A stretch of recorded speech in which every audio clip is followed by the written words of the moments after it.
David Knockenberg lives in Sioux Falls in the summer. His wife was almost killed in a terrorist suicide bombing in Jerusalem, Israel in August 2001, a month before 9/11. She died this past May after living in a vegetative state since that bombing, over 20 years.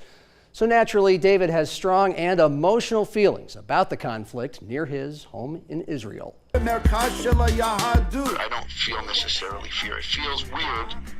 David, seen here in his own YouTube rap video, says his city of 92,000 remains relatively safe from Hamas attacks compared to larger cities nearby. But when he was walking his dog this past Friday evening, he heard war sirens. And what that means is basically there's like missiles, okay?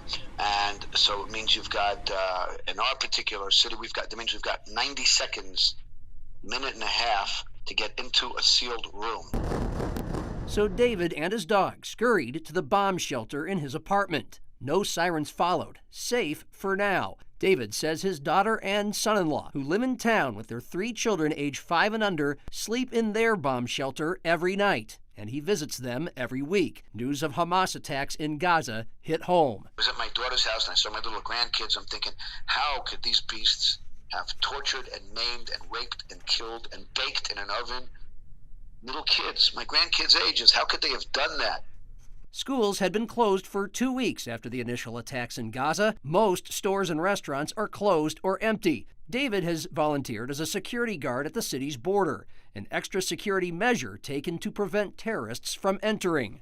I realized that a lot of the people probably had fear, and they all were so grateful seeing us there.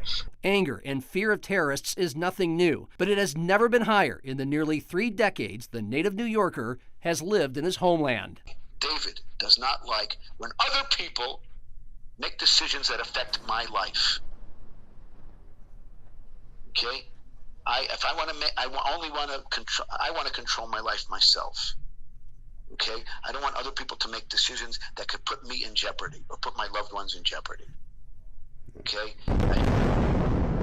Now, David says he is against most Muslims because he feels like most Muslims are against him. But he says plenty of Muslims and Arabs live among the Jewish and Christian Israelis in Modi'in, including his dentist and his orthopedist, and he gets along with them.